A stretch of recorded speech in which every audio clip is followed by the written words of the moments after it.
Entrez, Madame Boucart, entrez. Entrez, je vous attendais. Je savais que vous alliez repasser. Je le savais. D'ailleurs, j'allais faire du café, puis je me suis dit, non, Denise, attends, Madame Boucart va repasser, tu feras du café une fois qu'elle sera repartie. Non, ne vous asseyez pas là-dedans, c'est le fauteuil du chien. Si ça vous avez été, nous n'aurons plus jamais y retourner. Oui, là vous pouvez, c'est le bac du chat. Je me doutais que vous alliez repasser par ici pour me raconter la manifestation. Je vous ai vu à la TV tout à l'heure, au journal télévisé. Ah, si, on vous a bien vu, avec Monseigneur Léonard. Vous étiez l'un à côté de l'autre, vous étiez bien assortis, hein. Il faut dire que le noir, ça va avec tout. Mais... on aurait dit la famille Adams. C'était magnifique. Notez que moi, je n'avais pas mis la TV. C'est Madame Niquez qui m'appelle et qui me dit « Oh, Madame Termol, mais pas me croire, il y a Madame Boucart à la TV avec Monseigneur Léonard. » Je me dis « C'est pas possible, elle se trompe. » Puis elle doit confondre, je savais que ce soir-là, on repassait l'exorciste. Elle doit voir Madame Boucart avec Monseigneur Léonard, mais c'est l'exorciste. Ouais. D'autant que je sais que depuis que vous êtes tombé dans l'escalier, on n'arrive plus à vous remettre votre tête à l'endroit. Mais non, c'est à vous, je vous ai vu. Oh, vous avez vu. Ah, oui.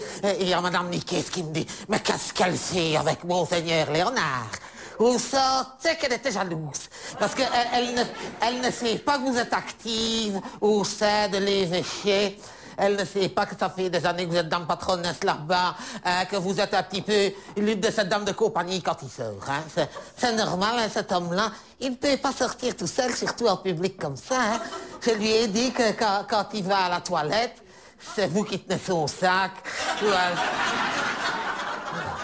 Quand il va faire pipi, vous tenez la porte pour qu'on ne rentre pas. Hein. Elle ne savait pas que quand il allait faire pipi, Monseigneur Léonard, c'est vous qui lui tenez.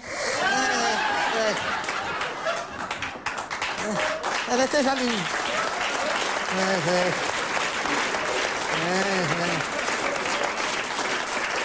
Elle était jalouse. Et alors, elle me dit, mais pourquoi il a choisi Madame Boucart?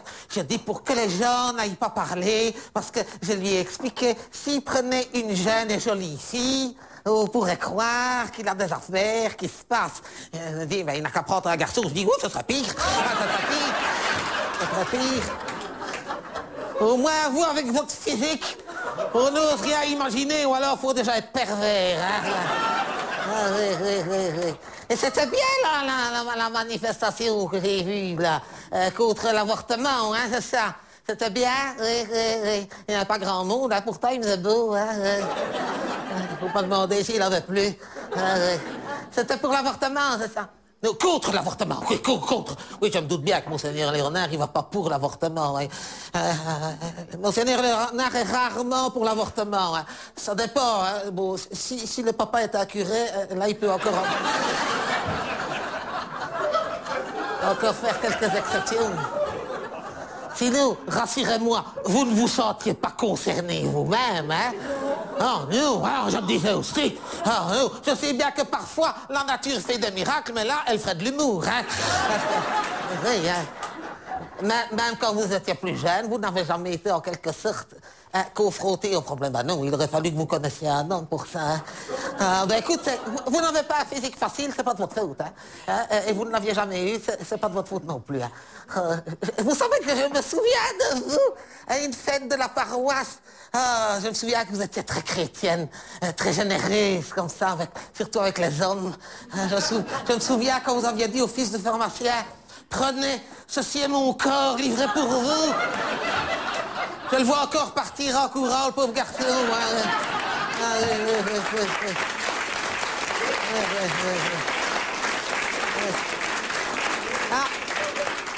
Pour lui, c'était pas une Eucharistie, c'était un chemin de croix. Hein. C'est carrément une descente au tombeau. Hein. Mais qu'est-ce que vous voulez? Madame Boucart, vous n'êtes pas responsable. Moi, j'ai toujours eu un physique avenant. Allez. Bien sûr, bien sûr. J'étais peut-être moins croyante que vous, mais j'étais beaucoup plus pratiquante. Hein. Je me souviens, quand c'était moi qui passais à l'offrande, les hommes étaient toujours généreux avec moi. Hein. Dès qu'ils voyaient passer mon panier, ils mettaient quelque chose dedans. Hein.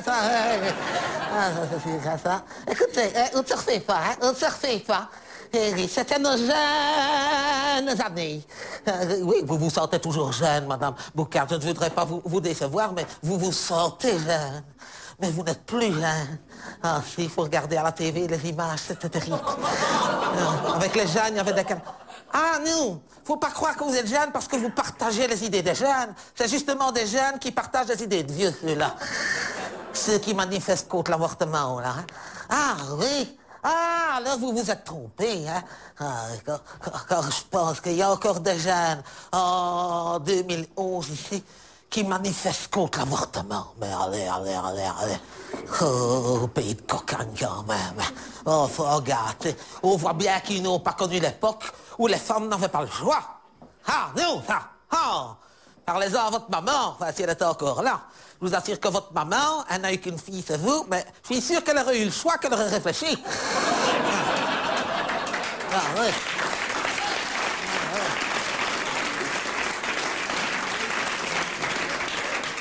Et elle aurait vu comment vous êtes devenu maintenant, elle n'aurait pas hésité. Dans votre cas, c'est thérapeutique. Oui, d'accord. Moi, je pense à toutes les mamans qui ont vu à la TV leurs enfants de 22, 23, 24 ans défiler à Bruxelles contre l'avortement. Eh ben, j'en connais quelques-unes parmi celles-là qui ont regretté de ne pas l'avoir envisagé il y a 25 ans. Hein. Ah oui, c'est sûr, hein, ça m'a dit. Mais de quoi je me mêle? De quoi je me mêle? C'est vrai, je sais que l'avortement, c'est légal jusqu'à quoi? 4-5 mois? Mais dans certains cas, quand je vois ces jeunes-là, ça devrait être légal jusqu'à 25 ans. C'est vrai, de quoi je me mêle? De quoi je me mêle? Hein? Moi, je dis, on est libre de son corps. On est libre de faire ce qu'on veut de son corps. Oui, vous êtes libre de faire ce que vous pouvez de votre corps, Madame Boucard même. Mais je trouve qu'une femme, surtout une femme, est libre de faire ce qu'elle veut de son corps. Il y a des limites quand même. Parfois, il y en a qui exagèrent. Je ne sais pas si vous avez vu dans le journal la semaine passée, cette femme-là, 63 ans. Maman a 63 ans. Vous avez vu des jumeaux en plus, comme si un n'en suffisait pas. Il en fallait deux. Mais allez. Oui, il faut du courage, surtout pour l'homme qui lui a fait ça, hein, parce que... Oui, c'est vrai qu'après 60 ans, il y a encore des femmes bien conservées. Quand on voit Joël Milquet...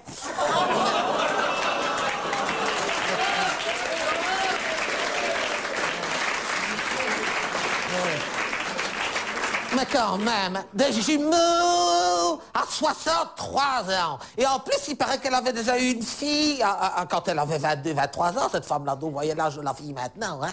Vous rendez compte, ces enfants-là, quand ils seront à l'école. Oh, il y a ta grand-mère qui est venue te rechercher à l'école. C'est pas ma grand-mère, c'est ma sœur. Elle est venue me chercher parce qu'on va voir ma nièce qui vient d'accoucher. Enfin, ouais, vous vous rendez compte que cette femme-là, 63 ans, elle vient d'accoucher. Ben, d'ici une paire d'années, on va devoir lui trouver un home avec une crèche. C'est vrai, hein? C'est vrai.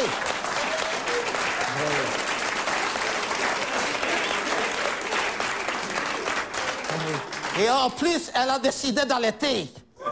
Oui.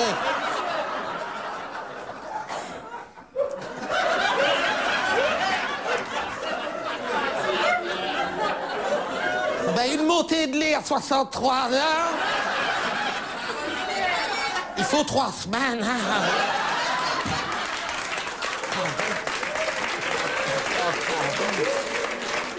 Le temps que ça remonte, hein? Par contre, quand ça monte, hein?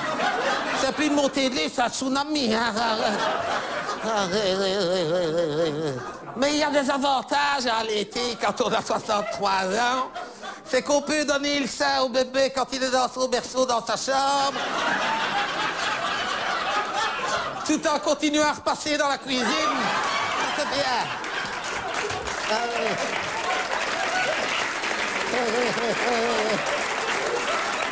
Ça, c'est bien. Oui, pour ça, c'est bien. Et en plus, elle est là en a deux, donc elle peut en laisser une dans la chambre et l'autre dans le salon. Et pendant ce temps-là, elle fait manger. Ça, c'est bien. Ah, oui, oui, oui, oui, oui, oui. C'est bien. Mais c'est trop vieux. Moi, je dis 63 ans, c'est trop vieux. Et encore, elle les a fait elle-même. C'est comme ceux qui adoptent à 70 ans. Hein. On le voit dans les magazines, c'est la mode, hein, surtout chez les vedettes. Allez, allez, allez. Adoptée à 70 ans. Moi, j'en connais une qui a adopté ici à 70 ans. Mais elle avait une excuse, elle avait une petite pension. Maintenant, au moins, elle a les allocations familiales.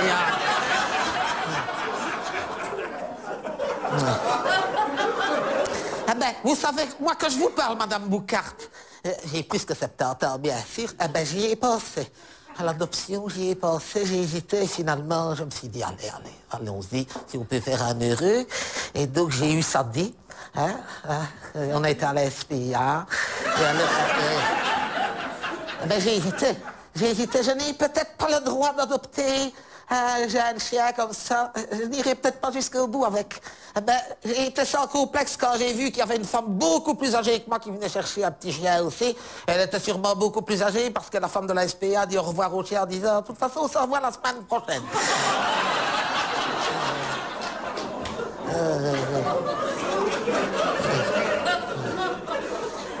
Mais je ne parle pas trop fort parce que Sandy est dans la cuisine, s'il nous entend, il ne sait pas qu'il a été adopté. Je ne sais pas, et je ne voudrais pas qu'il l'apprenne autrement que par moi. D'ailleurs, je vois qu'il va falloir que je me décide, parce que s'il m'arrivait quelque chose, je ne voudrais pas que ce soit le notaire qui lui dise. Et puis, je le vois bien dans la rue, il discute avec des chiens, ils sont pas bêtes, hein. Ils sont pas bêtes, hein. Il voit bien que je suis toute seule. Donc, il doit se dire, mais comment est-ce que je suis arrivée là? Elle n'a pas de mari, hein, c'est vrai. Donc jusqu'ici, je lui ai dit que juste avant sa naissance, son papa était ramassé par une voiture qu'on a dû le piquer. Mais il va se douter de quelque chose. Hein. Il va finir par se douter de quelque chose, d'autant qu'on ne se ressemble pas. Il est d'origine asiatique. C'est un shih tzu. Ah, c'est un shih tzu. C'est pas de la merde. Hein. C'est un chien de race. C'est un shih tzu. Il est d'origine asiatique. C'est pour ça qu'à un moment, il va bien se rendre compte qu'il a quelque chose. Hein. C'est comme la petite fille de Johnny Hallyday. Hein. Elle va finir par se rendre compte sûrement. Hein. Mais quand elle va se rendre compte, ce sera sûrement un soulagement.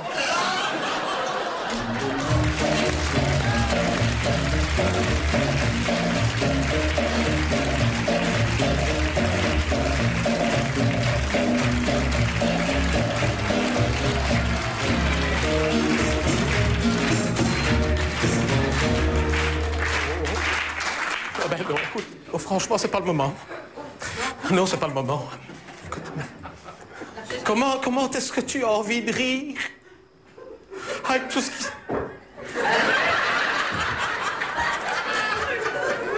Toi, tu n'as pas de cœur. Écoute, non, mais franchement...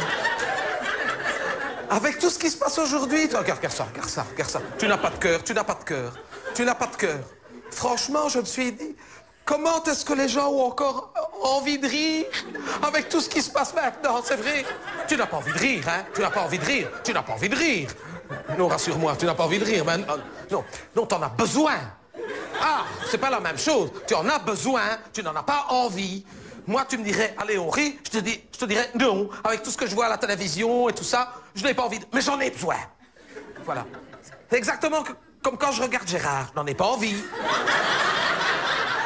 Mais de temps en temps, j'en ai, voilà.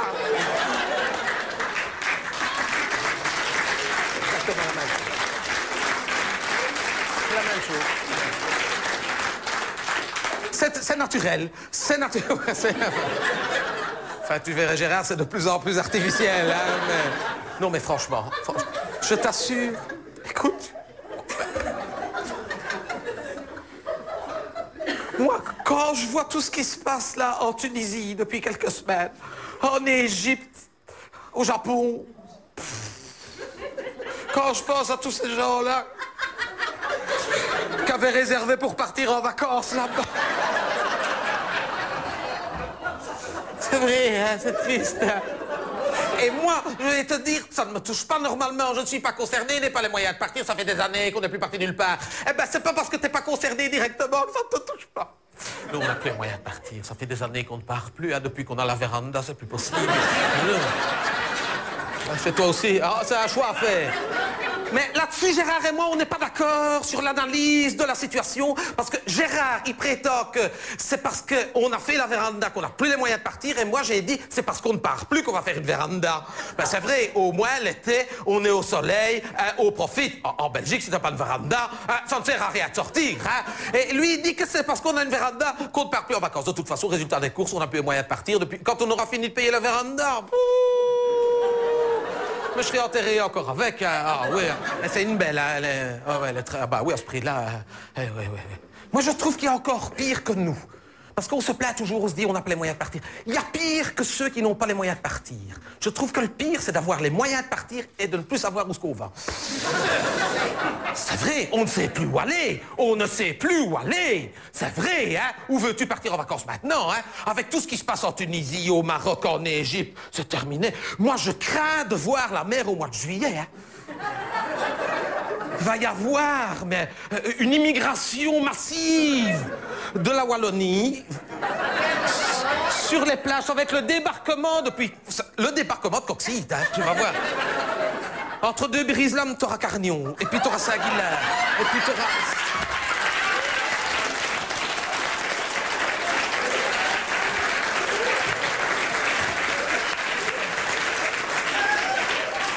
Avec tout ce qui se passe en Tunisie, les Flamands sont comme ça.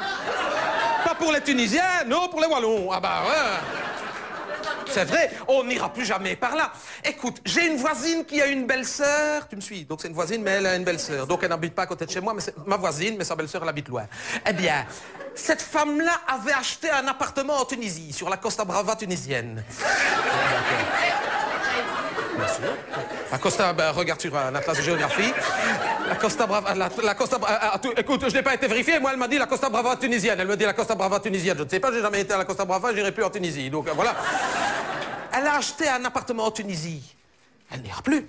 Et c'est perdu, c'est terminé. C'est terminé. Il faut dire aussi, a-t-on idée d'aller acheter des appartements dans des pays politiquement instables? T'as déjà vu un Tunisien qui venait acheter un appartement à la mer, toi? Non, hein?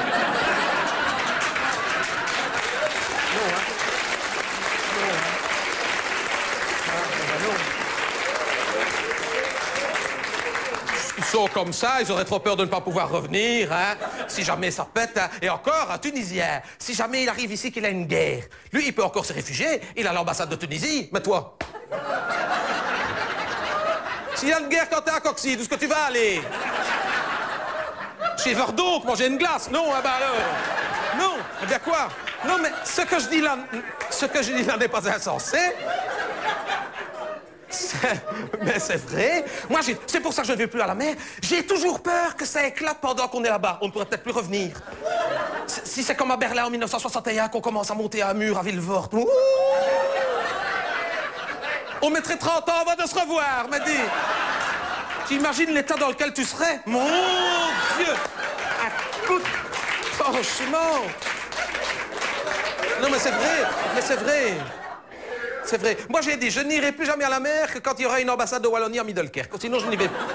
Mais quoi, c'est vrai, ça ne va pas bien. Le monde ne va pas bien. Et moi, je le vois quand je vais à Cora, hein, parce que... Oui, parce que... Si. C'est mon point de repère. Dans la galerie du Cora, il y a une agence de voyage. Eh bien, c'est signe que le monde ne va pas bien. Pour le moment, il y a une promotion. C'est 15 jours en Tunisie. Ça coûte moins cher qu'une journée en excursion au jardin d'Annevoie. C'est pour te dire, hein, et all inclusif, hein, ils te donnent tout avec, hein. Je te dis, moi, pour savoir comment va le monde, je n'achète plus le journal, je prends le catalogue de chez Neckermann. Et dès que je vois qu'il y a des promotions, tu te dis, oh, dans ces pays-là, ça ne va pas bien, ça ne va pas bien. L'Égypte, pour le moment, donnerait de l'argent pour aller avec. C'est vrai, c'est vrai, c'est vrai, c'est vrai. Je n'irai pas en Égypte, de toute façon, on a été. Ça, pour ça, je dois dire, on a eu de la chance. Ça, au moment où on n'avait pas encore construit la véranda, on avait les moyens, enfin, les moyens. C'était l'Égypte, mais c'était pareil à mer, hein. Donc, oui, on a été en Égypte, on l'a fait, l'Égypte, on l'a fait. Ah, si. T'en ai jamais parlé? C'était bien. Ryanair, c'est pas cher. Au départ.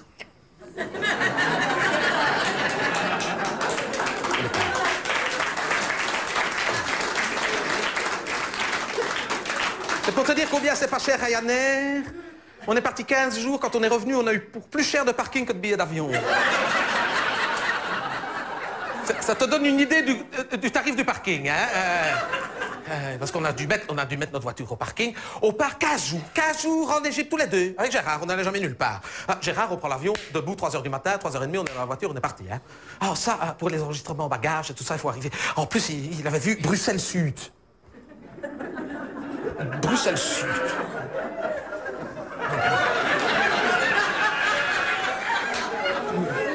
Nous voilà... On tournait sur le ring à Zaventem. Est-ce que c'est Bruxelles Sud? On finit par se garer vers 7h du matin parce qu'on n'avait plus d'essence. De toute façon, on n'avait plus d'essence tellement qu'on avait Bruxelles Sud. Va chercher. C'est Charleroi, faut le savoir. Hein? Écoute, il faut le savoir.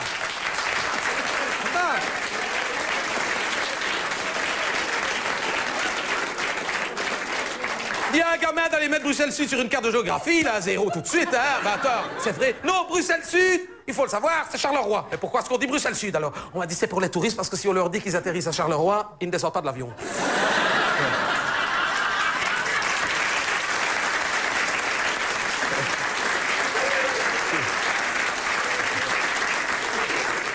Vous imaginez les touristes qui descendent à Bruxelles Sud, qui s'attendent à trouver l'atomium, ils tombent sur le Tin Marcinelle. C'est métallique. Donc là-bas, on nous dit, non, Bruxelles Sud, Charleroi. Si j'avais su, on s'est levé à 3h30 du matin. Écoute, je me serais levé à 7h, j'aurais encore eu le temps de faire une machine et de faire un panier de linge. Attends, mais c'est vrai. C'est vrai. Bon, on arrive, heureusement, en courant. Bruxelles Sud, Charleroi, Ryanair. Oh, tout de suite, enregistrement, bagage. Hein. Oh, tout de suite, ça, on n'attend pas. Gérard, enregistrement, bagage. Je mets mon bagage. La femme, excédent bagage. Excédent, n'en est qu'un. Attends. Je te dis pas, j'aurais eu 2 valises. Tu te dis, il y a un excédent, il y en a une de trop. Comment est-ce que tu peux faire moins qu'une valise? Tu dois quand même bien prendre une valise. Non, excédent de bagage. Mais madame, il n'en a qu'une. Ah, mais c'est au poids. Au poids. Ah oui, c'est Ryanair, c'est 5 kilos maximum. Comment veux-tu faire 5 kilos maximum? Ma valise est de 1974, c'est en fibre de verre, elle pèse déjà 7,5 kilos à vide. Et quand je dis ma valise, ce n'est même pas ma valise, on ne voyage jamais. C'est une valise que ma belle-sœur m'avait prêtée pour partir en voyage de noces. Ah oui, c'est pour te dire. On ne lui a jamais rendu parce que de toute façon, on ne nous avait pas fait cadeau de mariage. Donc, c'est une valise. Écoute, on n'en fait plus des pareils. Ça, pour être solide, c'est solide. Hein. Samsonite noir, ainsi. En fibre de verre. Tu sais, la publicité avec les éléphants. Hein? Nous, tout Bouglion était passé dessus. Hein? C'était une valise, mais quand tu l'ouvres, de loin, tu dirais un grand fer à gaufres. Noir, comme ça. Avec des roulettes. C'est pas compliqué.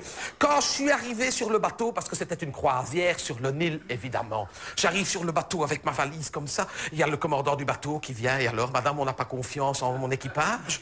Oh, pourquoi? Vous avez pris votre canot de sauvetage, personne ne m'a fait. Il y a un homme qui vient me trouver en disant, si jamais au chavire, est-ce que vous acceptez de prendre ma femme et mes enfants avec vous? Allez.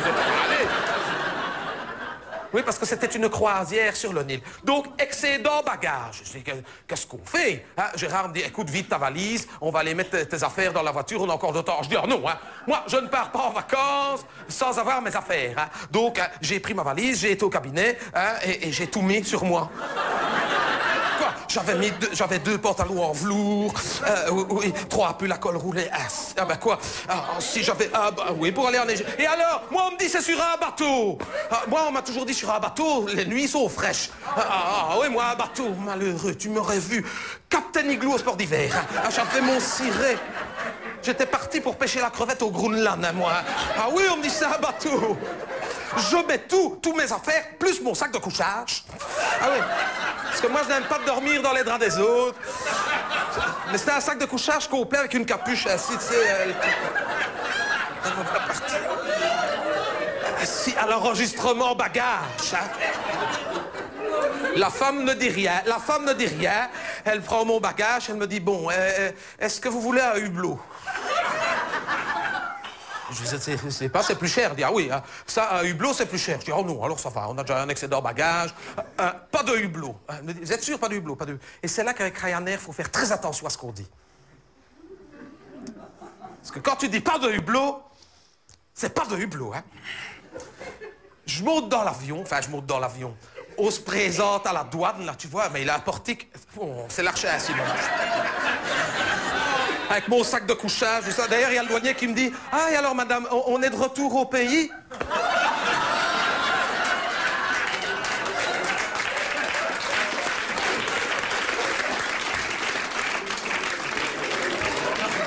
On lui dit, vous avez déjà vu une burqa en tissu écossais, vous? Non, hein, bah alors.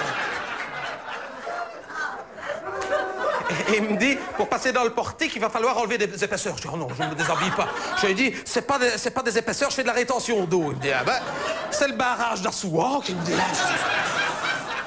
il me dit, rien à faire, faut vous contrôler. J'avais tellement d'épaisseur que le fer à repasser ne marchait pas. Ils m'ont mis sur le tapis roulant avec les bagages à main. Je suis parti ainsi, t'aurais dû une momie. Ainsi. Là, tu pas que ça sonne. Wouh! Il me dit, vous avez des explosifs sur vous. Je dis, ben, ça ne va pas. Ici, regardez à la radiographie, c'est vrai. Il m'a montré. Regardez, il a un pétard avec une mèche. Je dis, ben non, c'est ma mauvaise semaine, imbécile. Et,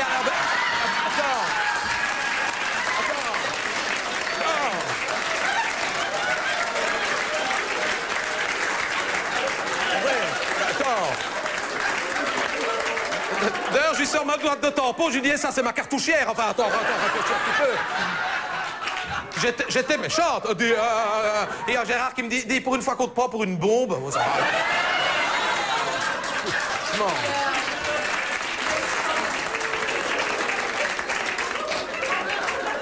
Donc, nous voilà partis dans l'avion, hein, je monte dans l'avion, il y a l'hôtesse qui me dit, ah, madame doit se tromper, l'Islande, c'est l'autre port. Non, je vais bien. J'arrive dans l'avion. Je me dis, là, je vais me débarrasser. Et là, tu sais, il a des compartiments, tu ouvres et tout. Oh, j'ai ouvert, j'ai vite refermé, j'ai dérangé quelqu'un. Ils vendent ça pour des couchettes. Hein. Ryanair, c'est couchettes. C'est pour ça qu'il ne peut pas prendre de bagages à main. Parce que sinon, tu déranges ceux qui dorment. Hein. Oh, excusez-moi, madame. Je referme. Et je m'assieds au bord de ma rangée. Et l'hôtesse me dit, excusez-moi, madame, c'est le hublot, vous. Je dis, ah non, justement, j'ai demandé pas de hublot. Elle me dit, mais il n'y a pas de hublot. Ah oui, pas de hublot, c'est pas de hublot, hein. Sinon, tu payes, hein. Heureusement que j'étais dans mon sac de couchage avec tout et Pulette. Quand on a décollé à côté du hublot, sans vite. Quand j'ai atterri, t'aurais dit Sheila avec un bonnet. J'ai fait 4 heures de vol comme ça par moins 40 à l'extérieur. Ah oui, parce que oui, on dit l'Égypte c'est chaud. Oui, en bas, mais en haut. Ah oui, pas de hublot. C'est pas de hublot, hein. Tout est payant à Ryanair. Tout est payant. Tu veux boire quelque chose? C'est payant. Il y a un distributeur au fond, il faut des pièces. Ah oui, ça, hein. Et tu peux appeler l'hôtesse, hein. Elle n'est pas là, c'est elle qui pilote. Donc, ah bah non, Écoute. Ah bah oui. Ah oui, gagne surtout. Ah ouais. Au début, c'était le pilote qui faisait hôtesse. Et après, ils se sont rendus compte que ça leur coûtait moins cher que ce soit l'hôtesse qui pilote. Tout est payant. Tu dois aller faire pipi. C'est payant. Faut une pièce. Il y avait un homme qui ne savait pas. Ah oui, et je le voyais comme ça. Il était devant le truc. Et on était à 3 heures du Caire. Il n'avait pas de pièce. Ah ouais, t'as pas de pièce. Je me dis, cet homme-là, il va faire sur place, il va faire sur place. Je lui ai prêté mon hublot. Ah bah tiens. Ah oui, ah bah tiens. Il est venu. J'ai mis mon truc comme ça. Et ça... Ah ben... Je lui avais prêté des moufles pour que... Ah ouais. Je peux te dire. Pourtant, ça n'a pas duré longtemps. Tu sais que... Il a dû attendre qu'on soit atterri d'une demi-heure pour pouvoir la rentrer, sinon on l'aurait cassé. Cassé. Ah oui, Ryanair. Tout est payant, je dis à Ryanair, tout est payant. Ah ouais. Et il y avait quelque chose qui m'avait chiffonné. Après, je n'y avais plus pensé. Je me suis dit, c'est sûrement parce qu'on visite beaucoup, parce que dans le voyage, c'était écrit 15 jours, mais 7 nuits. Ah oui, tu voles 4 jours pour aller, 4 jours pour revenir. Évidemment. Ah ouais, c'est pour ça que ça s'appelle un Airbus. Tu fais tous les arrêts. Ah ben... Ah ouais, écoute, on a décollé ici de Gosselies. On a été à Zaventem. Si on avait su, on aurait attendu. Ah ouais. Puis, on a été à Bierzee. De là, tu vas à Francfort. Et puis, on t'envoie où? À Rome. Tu fais Rome, tu vas en Sicile. Là, on a été jusqu'en Sicile. On est revenu en Corse. Et puis, on a fait toute l'Espagne. Ah ouais. Et là, on était déjà jeudi. Hein. Attends. On est Portugal. Et écoute, 4 jours de vol. C'est pour ça que je m'étais dit, tiens, il y en a qui voyagent debout. Mais ça, chez Ryanair, on savait que c'était dans les projets. Mais ce que je n'avais pas compris, c'est pourquoi il y avait des bars avec des sonnettes.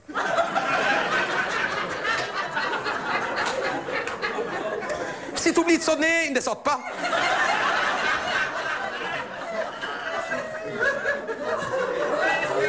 Mais tu loupes un arrêt sur Ryanair, ça t'emmène, hein. Je connais une femme, c'est une voisine d'ici, hein. Elle allait à Francfort avec Ryanair.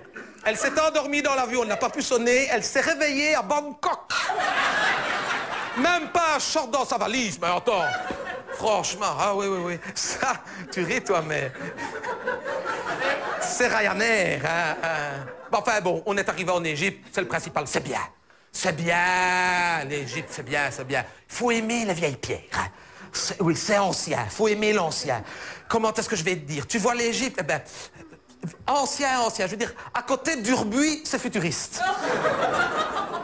Tu vois, et c'est tout le temps la même chose. Des pyramides. Quand t'en as vu une, tu les as toutes vues. Ah ben non, il t'en faut 3. Il t'en aurait fait une, c'est une pointe, hein. Attends, une pointe, hein. C'est vrai, hein. Non, franchement, c'est bien, mais un petit peu surfait. Et alors, quand on est revenu, on a failli ne pas revenir. On a failli être bloqué au décollage parce que on était dans la queue, on attendait pour revenir. Et je dis à Gérard, regarde, il y a Nefertiti qui revient en Belgique avec nous autres. Elle me dit, mais attends, si, regarde là-bas, c'est Nefertiti. Vous savez pas Cléopâtre II, je ne sais pas. Peut-être Cléopâtre II, hein, tu ne sais pas qui c'est. Moi, je ne connais pas, moi, dans les rois, les reines égyptiennes. C'est pas possible, c'est pas Nefertiti. Je dis, mais si, regarde avec ses cheveux noirs, hein, toute maquillée, vulgaire. Hein, ah non, c'est Joël Milquet. Ah,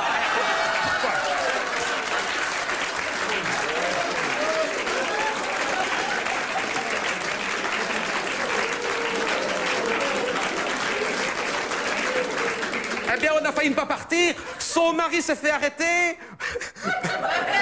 Il était soupçonné de trafic d'antiquités égyptiennes. Hein. Ah oui. Kevin! Oh, c'est une grande tante, c'est une petite tante, dites-moi. Une Canadienne, une tante igloo, une tante d'Indien. Il y a quelque chose à ne jamais faire, je viens d'en faire les frais. Ne rangez jamais vos bretelles sur un cintre. Jamais.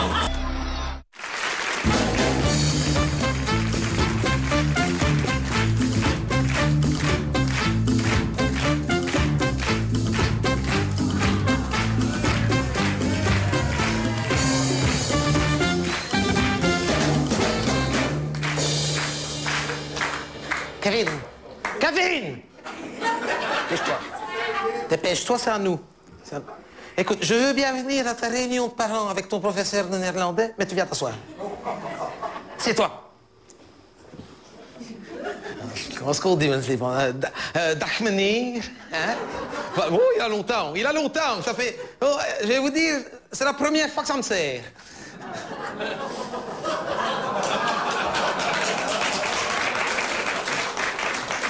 Dag meneer et dag mevrouw. Attendez, la suite, je sais. Is Piet thuis? Nee, il is niet thuis. Et après, je ne sais plus. Donc, non, de toute façon, on va continuer en français, sinon, sinon il ne comprendra pas. Voilà. Mais oui, on a vu ces résultats. C'est triste, hein? Oh, c'est pour ça qu'on vient vous voir, oui. Il n'y arrive pas. Non, c'est pas de la mauvaise volonté, mais il n'y arrive pas. Et c'est mon mari qui m'a dit, écoute, il faut que tu ailles voir son professeur, parce que si ça continue, on va devoir lui payer un bic rouge à cet homme-là. Merci. Non, il va tout droit vers l'échec, hein. Il va tout droit vers l'échec. L'échec. Comment est-ce qu'on dit échec en flamand? Ça n'existe pas. Ah ben oui. C'est bien ce que je pensais, c'est bien ce que je pensais. Non, il n'y arrive pas. Et d'ailleurs, on se demande, au vu de son bulletin, si tous les autres cours ne sont pas donnés en flamand. Je voulais vous demander, vous qui êtes son titulaire. Son cours de français, c'est en flamand. Tout le temps, il fait pas mieux. Son cours de mathématiques double. Ah, il n'a que flamand qui est donné en néerlandais. Ah, bah tu vois. Ah, tu te plaindras encore. Ah, non, non, j'ai peur de montrer son bulletin. Parce que si je montre son bulletin, je me dis, on va me demander de rembourser ses allocations familiales. Non, il n'est pas motivé. Il dit que ça ne sert à rien, que ça ne servira plus à rien. Il dit que c'est une langue morte. Je dis, attends, n'exagère pas. Déjà, il a abandonné le latin sous prétexte que c'était une langue morte. C'est vrai, d'accord, mais pas le flamand, je lui ai dit. Le flamand, c'est pas une langue morte, c'est une langue en phase terminale. C'est pas la même chose. C'est pas la même chose. C'est pas la même chose. C'est vrai. Phase terminale. C'est pas la même chose. Voilà. Eh ben, tu vois qu'on a toujours besoin du flamand. Monsieur, il le dit. Eh bien, plus tard, si, on a toujours besoin du flamand. Comment est-ce que tu vas faire plus tard si tu ne parles pas le flamand? Si un jour tu dois appeler une ambulance? Ah, hein, que tu es à Bruxelles, que tu dois appeler les pompiers. Ah, ben si tu ne parles pas le flamand, tu as intérêt à avoir ton diplôme de secouriste, hein? Ah, et si tu ne parles pas le flamand, si tu te fais arrêter par la police, comment est-ce que tu vas dire non, pas sur la tête, pas sur la tête? Ah. C'est ça aussi, hein? S'il doit se loger à Bruxelles qui ne parle pas le flamand, il va payer 6 mois de caution, hein? Ah, ça, hein? C'est vrai. Comment est-ce que tu vas trouver une femme qui a une bonne situation si tu ne parles pas le flamand? C'est vrai. Et même dans l'autre sens, hein? Si tu dis à une femme que tu as une bonne situation et que tu ne parles pas le flamand, elle ne te croira jamais, hein? C'est normal, hein? C'est normal, hein? Ça, moi, de mon temps, j'ai appris le flamand parce qu'il fallait être bilingue, hein? Ah oui. Pour réussir dans la vie, en Belgique, il fallait être bilingue. Aujourd'hui, seul le flamand suffit, hein? Non, c'est vrai, hein? Il faut dire ce qu'il y a, hein? Il faut dire... Oui, j'ai appris le flamand, oui, à l'école. Enfin, j'ai appris. J'ai fait ce que j'ai pu, mais à l'époque, c'était autre chose qu'ici, c'était sévère, hein? On pouvait pas parler le français dans la classe de flamand. Dès qu'on rentrait, c'était en flamand, hein? Quand on devait faire pipi, il fallait demander en flamand, hein? Moi, à chaque fois que je rentrais, je mettais à l'ange, hein?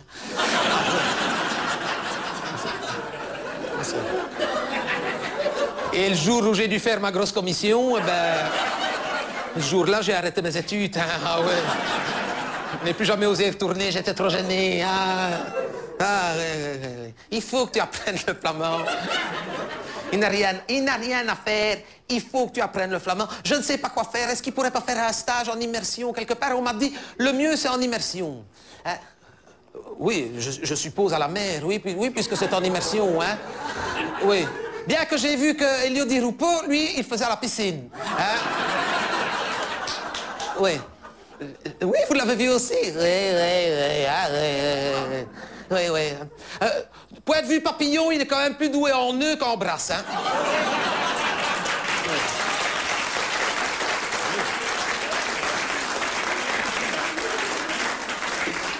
Hein, j'ai vu son interview, vous l'avez vu, il était comme ça dans l'eau, sur les flotteurs, comme ça, et on l'interviewait. Ben, j'ai trouvé que pour une fois, ce qu'il disait avait de la profondeur. C'est vrai, hein? Mais, tu vois, même M. Di Rupo, il doit apprendre le flamand, hein, pour progresser dans la vie. Mais même lui, tu vois. Donc, ce n'est pas des bêtises qu'on te dit, il faut que tu apprennes le flamand. Hein? Mais et alors, c'est pas parce que tu n'as pas l'intention d'aller travailler en Flandre que tu ne dois pas apprendre le flamand. Même en Wallonie, tu peux trouver, hein? On peut trouver du travail quand on parle le flamand en Wallonie. Hein? Peut-être qu'avec comme c'est parti là, il aura bientôt une ambassade de Flandre en Namur. Tu vas peut-être travailler là. Ah, ou regarde, monsieur, il est en Wallonie. C'est parce qu'il parle le flamand qu'il a trouvé une place. C'est vrai, hein? Tu aurais une belle place comme monsieur grâce au flamand. Ah, non, il n'est pas motivé. Dites-lui combien est-ce que vous gagnez. Dites-lui combien est-ce que vous gagnez. Si, dites-lui, il n'a pas de secret. Hein? Non, allez, sérieux, non. Combien? Mais vous voulez vraiment le décourager?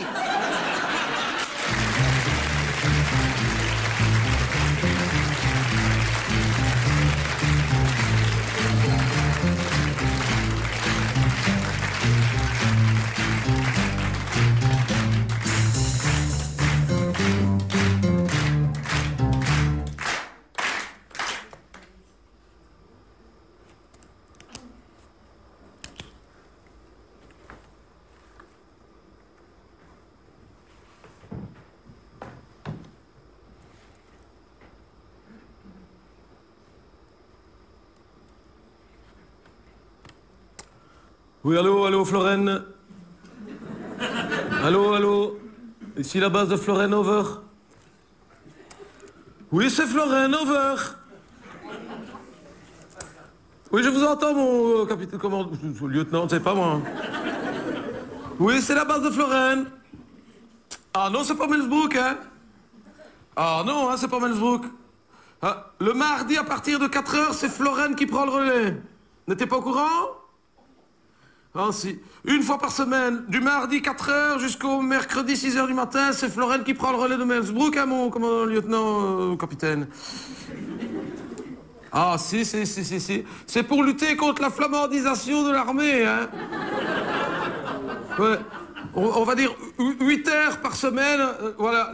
L'armée de l'air redevient francophone. Non, je viens de prendre ma garde, mon commandant capitaine. Oui. Non, ah, non, c'est comme ça, c'est Florène, hein. Nous sommes la Libye de crème. Nous sommes la Libye. Non, la Libye, c'est nous. C'est ici, la Libye. Hein? Non, c'est pas vous, la Libye. C'est nous, la Libye. Ah non, vous m'avez mal compris. C'est moi, la Libye. C'est pas vous, la Libye. Comment la Libye? Vous êtes en Libye. Oh, qu'est-ce que j'en sais, moi? Ah, je viens de prendre mon service, hein, mon commandant, lieutenant. Commandant. Ah, je sais pas. Qu'est-ce que vous faites en Libye? Vous êtes perdu? Vous n'avez pas un GPS sur votre zinc, là? Non. Et qu'est-ce que vous faites en Libye? La guerre? Mais vous êtes fou, mon vieux. Pourquoi vous allez faire la guerre en Libye? Ouais, mais attendez, on ne s'entend déjà pas entre nous, chez nous. Pourquoi aller faire la guerre chez les autres? Non, mais franchement. Non. Ah non, mais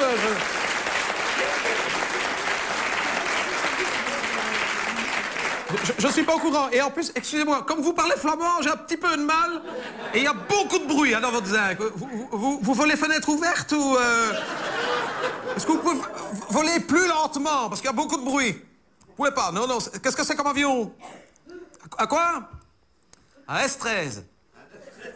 Un S-13, oui. Quoi? Un S-13, oui. Avec un S comme Suzanne. Quoi? Comme Freddy? Il n'y a pas de S dans Freddy, hein, mon commandant? Non. Oh, un F! Ah, un F comme Fuvan. D'accord.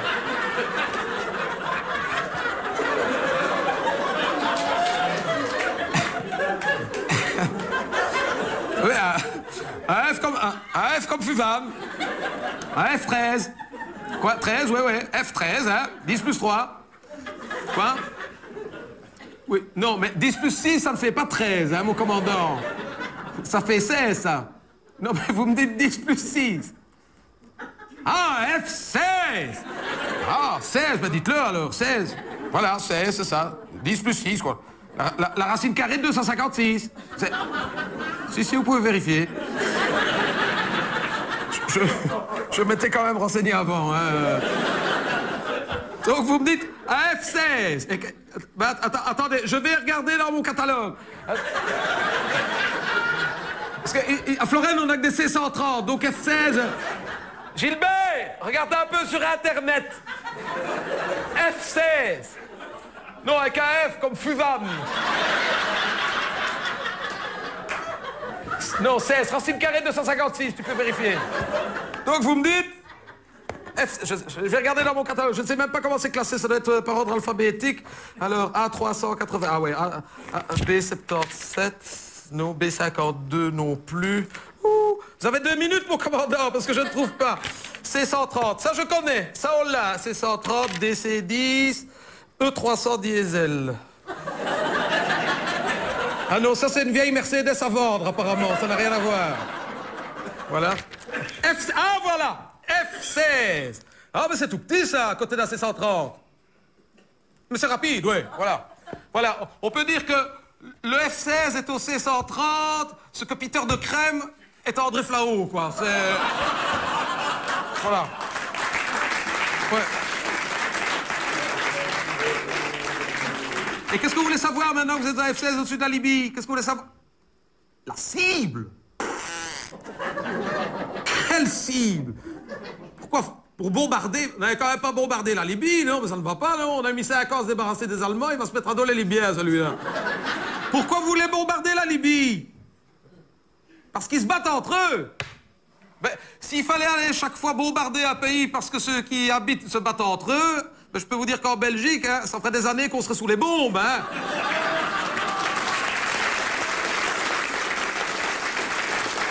Ouais. Non, mais je ne sais pas, moi. Bombardez ce que vous voulez. Moi, je suis très mal placé pour vous guider. Je ne vois rien, moi, d'ici. Hein. J'ai bien une carte d'état-major, mais... J'ai une carte d'état-major du domaine de Cheftogne. Je ne sais pas si ça peut vous aider. Et à part bombarder 3 chevreuils...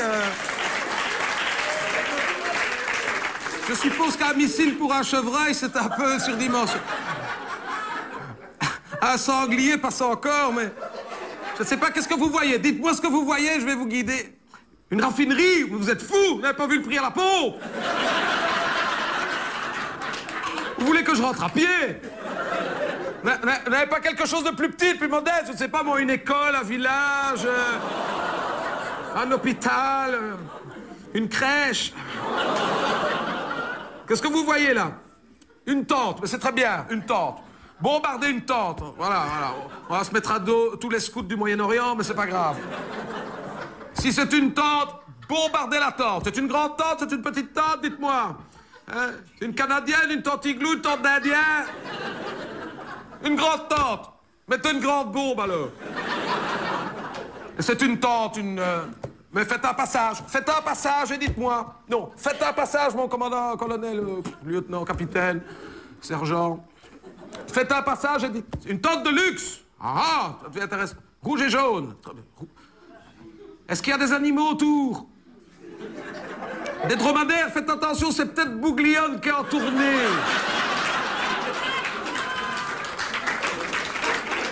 Comment?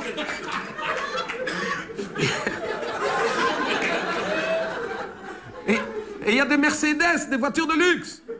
Et un avion privé. Oula. Et il y a quelqu'un qui sort. Attendez, décrivez-le-moi.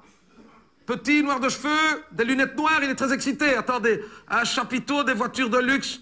Petit, des lunettes noires, excité. Ouh, faites attention, c'est le Cirque du Soleil, c'est Franco Dragon.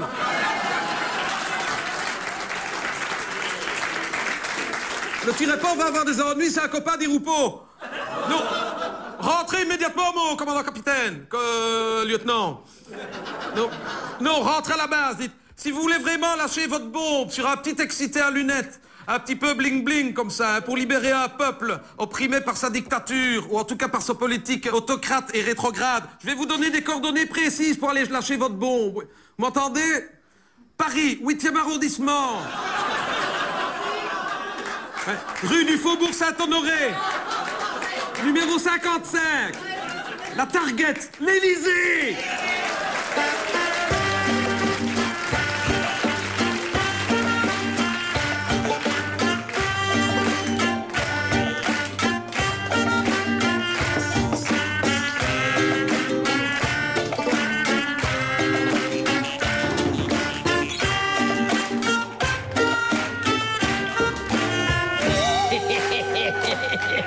Hey, Gaillard.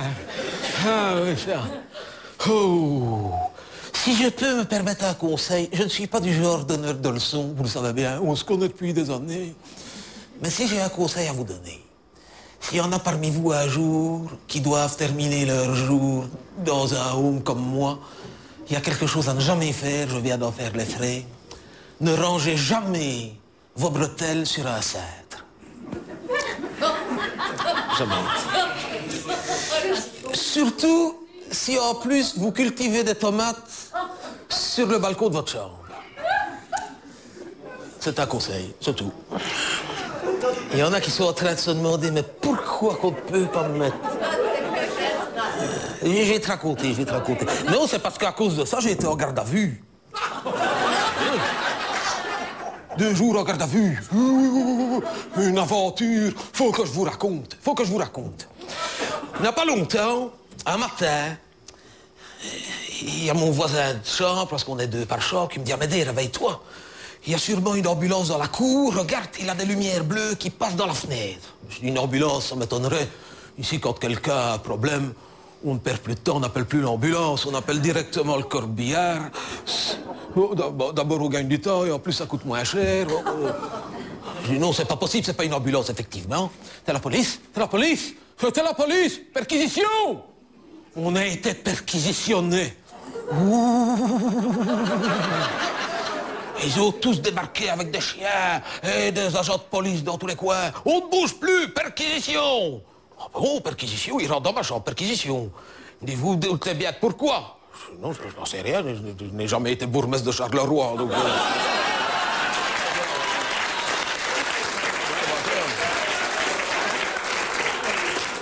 Je n'ai même jamais été échevin. Bon, c'est vrai qu'à chaque fois j'ai voté socialiste. Je ne sais pas si ça peut être considéré comme association de malfaiteurs. Mais je suis toujours resté fidèle à mes amitiés. C'est pas ça, ne faites pas l'imbécile. On sait très bien que vous savez de quoi on parle. Oh, franchement, monsieur le commissaire divisionnaire, je le dis, non, parce que j'ai lu tout Simonon. Franchement, monsieur le commissaire divisionnaire, je ne vois pas du tout de quoi vous parlez. Ça n'a rien à voir avec le bourgmestre de Charleroi, c'est au sujet de Fabiola. Fabiola? Ne me dites pas qu'on va l'amener ici. Non, non, non, non, non.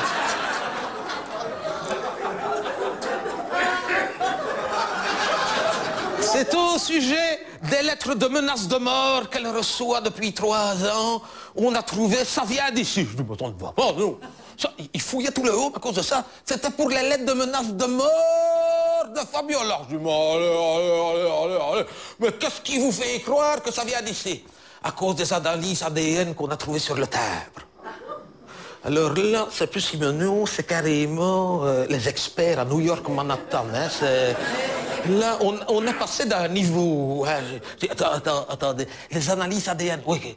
On a analysé l'ADN qu'on a trouvé sur le timbre.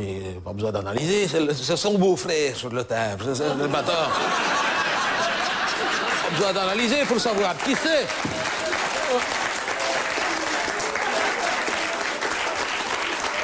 Et le jour où Albert II acceptera enfin qu'on fasse des analyses ADN, on va avoir des surprises. Hein. On va enfin savoir si c'est vraiment sa demi-sœur qu'on a trouvée en Amérique. Pour la gamine, on va enfin être fixé. Et lui, il va enfin savoir pour le gamin. Mais... Il me dit, mais non, c'est pas sur le timbre. Il me dit, c'est derrière le timbre. Je dis, ben derrière le timbre, c'est l'enveloppe. Non, il me dit, ce qu'on a trouvé dans la colle. Il me dit, on a analysé l'ADN de restants de cornet de bif. Mais c'est dégueulasse, je sais bien, mais c'est l'enquête, hein, madame, c'est l'enquête. Hein. Et comme ils en avaient déduit que le cornet de bif était périmé depuis 15 ans, alors que le timbre caché de la poste faisant foi avait été oblitéré cette semaine, qu'un cornet de bif périmé depuis 15 ans qui a été servi quelques jours avant, ça ne pouvait venir que d'un home du CPAS. Et c'est comme ça qu'ils sont trouvés. Déduction, monsieur le commissaire divisionnaire. Je dis, mais enfin, je dis, qui est-ce qui aurait intérêt à faire disparaître la reine Fabiola ici au home? Il me dit, mais tout le monde. Tout le monde a un mobile. Attends, là c'est plus les experts à Manhattan, c'est Agatha Christie. Attends, comment ça, tout le monde a un mobile? Ils ont calculé que si Fabiola venait à disparaître maintenant, si sa pension retourne au pot commun, avec ce qu'elle touche elle toute seule, et qu'on distribue tout de manière égale à tous les pensionnaires de Belgique, on est chacun augmenté de 80 € par mois.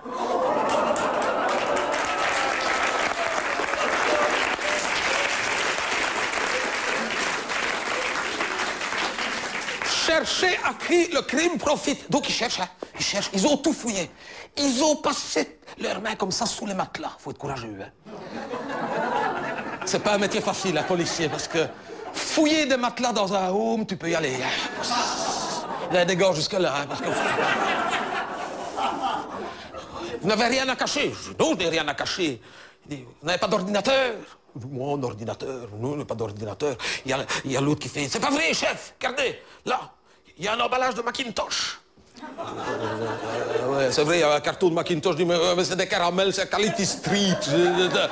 C'est mes caramels, tu sais, les Macintosh. Tu connais les Macintosh Quality Street? Oui. Avec, moi j'aime bien, c'est les plus durs, les ronds. C'est des petits disques durs comme ça.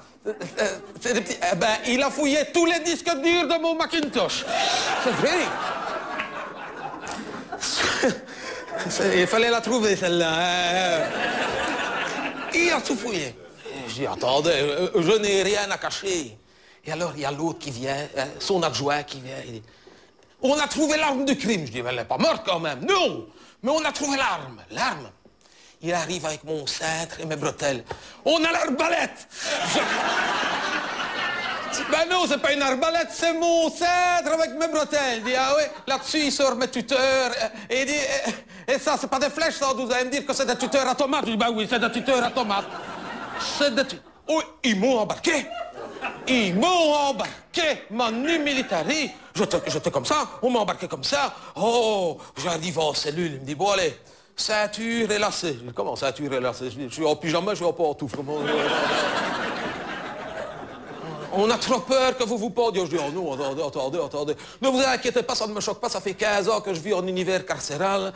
Je vais vous dire, pour moi, le fait d'être enfermé, c'est des vacances. Non, mais franchement, pour une fois que j'ai des toilettes dans ma chambre à moi, que je ne suis pas obligé de faire le bout du couloir. Il me dit, vous voulez pas téléphoner à un avocat? Je dis, non, oh non, tant que je suis ici, je n'ai pas l'infirmière. Malheureusement, ça n'a duré que 2 jours.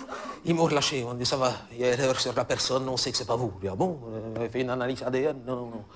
On sait que c'est pas vous. On vient de recevoir une autre lettre vous disculpant. Et de toute façon, comme vous êtes là, c'est pas vous qui avez pu la poster. Je dis, ah, c'est pas mal. Pourquoi? Non, franchement, pour un policier, vous êtes... On m'a ramené au room. Alors, il y a mon voisin de lit qui me dit, alors ça a été? Je dis, oui, ça n'a pas été trop dur, non. Ils ont reçu ma lettre.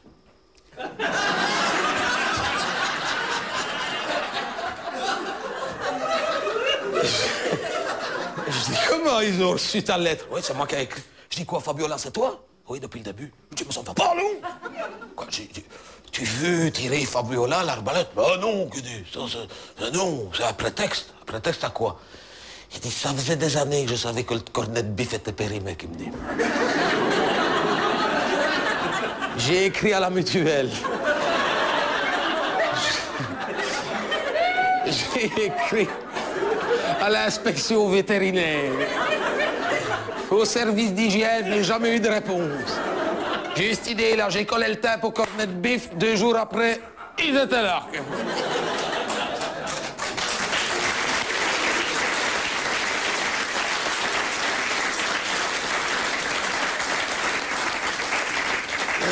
Et d'ailleurs, qui me dit ça a marché parce que, comme il y a eu une perquisition, ils ont trouvé le stock de cornet de bif et ils nous ont changé le cornet de bif. Parce que est collé là, avec ma langue. Je dis, écoute, je serais curieux de savoir où tu as fait traîner ta langue quand tu as collé ton dernier timbre, parce que ils viennent de nous changer l'infirmière. Révolution de l'Afrique. Ça va? Et confiant, endors-toi.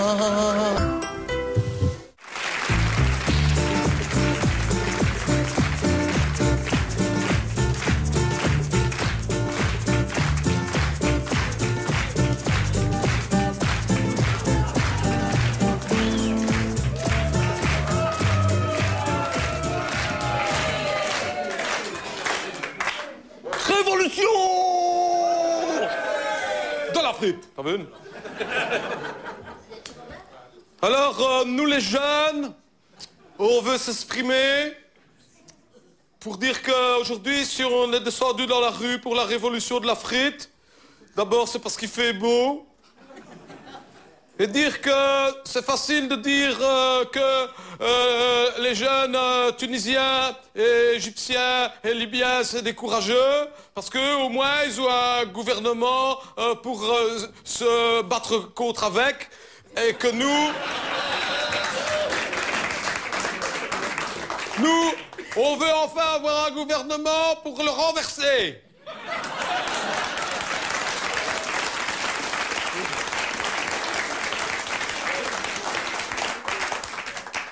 Je rappelle qu'aujourd'hui, à notre manifestation de la frite, on était 523. Selon la police, 521 selon moi. Parce que j'ai recompté 2 fois. Que c'est un plein succès. Je vous rappelle qu'à la première manifestation de la frite, on était 84. À la deuxième, 127. Aujourd'hui, on est beaucoup plus nombreux, donc j'ai compté qu'à ce rythme-là, dans 11 ans, en se réunissant une fois tous les 3 mois, on risquerait d'être 3000 avec nos enfants. Oui, c'est un plein succès quand on considère qu'on vit dans un pays de cocagne, qu'on est une jeunesse dorée, des enfants pourris gâtés, qu'on bénéficie depuis toujours de la liberté d'expression, du droit de vote obligatoire. On ne peut pas tout avoir, hein. De l'égalité des sexes et des salaires, de la meilleure sécurité sociale du monde, d'un excellent système d'éducation et de santé. Eh ben, réunir 283 personnes quand on n'a rien à se reprocher et qu'on ne peut même pas se plaindre, on considère que c'est un grand succès.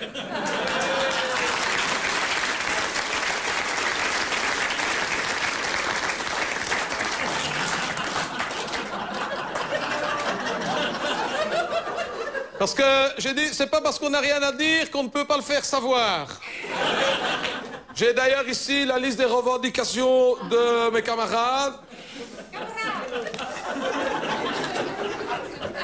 T'as tous les DVD, toi, hein,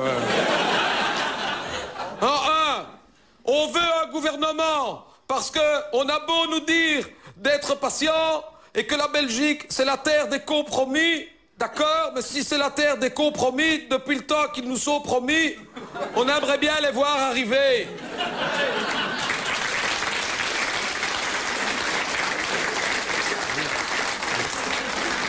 Parce qu'il ne faut pas oublier que la liberté d'expression, c'est aussi le droit de fermer sa gueule.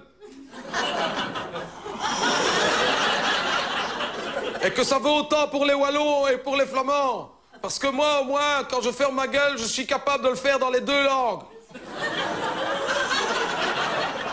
Oui, nous sommes inquiets pour notre avenir. Et vous devriez l'être tout autant. Parce que si nous sommes la jeunesse d'aujourd'hui, n'oubliez pas que nous serons la vieillesse de demain. Et à votre place, je ne serai pas rassuré. Nous aussi, plus tard, on a peur de ne pas avoir de travail. Parce que si on n'a pas de travail, on ne pourra jamais faire grève. Nous ne voulons pas attendre demain pour profiter de notre avenir. Car notre avenir, on a décidé de commencer à en profiter maintenant. Mais c'est le Red Bull, hein, ça. Ça détruit, hein. J'en appelle aux Wallons et aux Flamands du monde entier. Et aux Bruxellois de toutes les villes du monde. Et à tous les Belges de Belgique, pour leur dire, debout, levez-vous pour venir vous asseoir avec nous. Et pour une Belgique qui avance, asseyons-nous.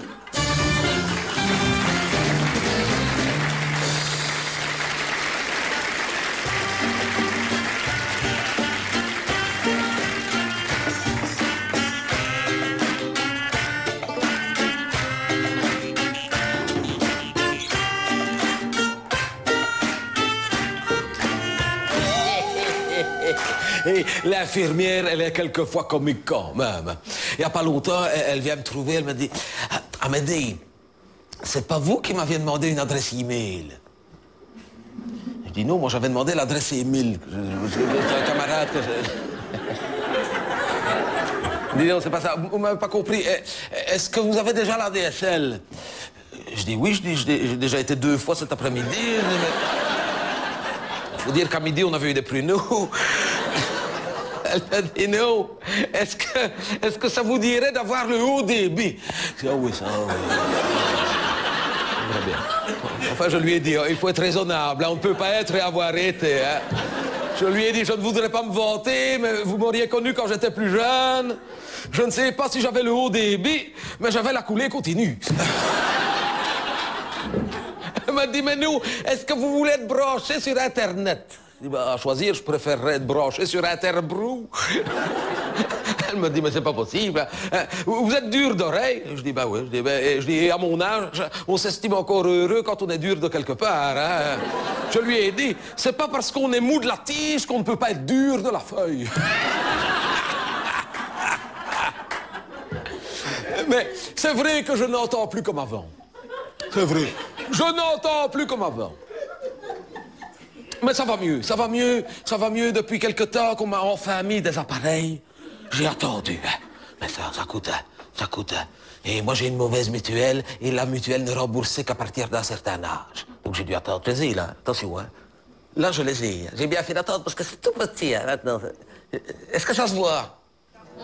Que je les ai de chaque côté, hein. Qu'avant que c'était de gros comme ça que ça n'allait pas. Enfin, quand je dis que ça n'allait pas, on entendait quand même aussi bien parce que là, comme on le voyait, on parlait plus fort.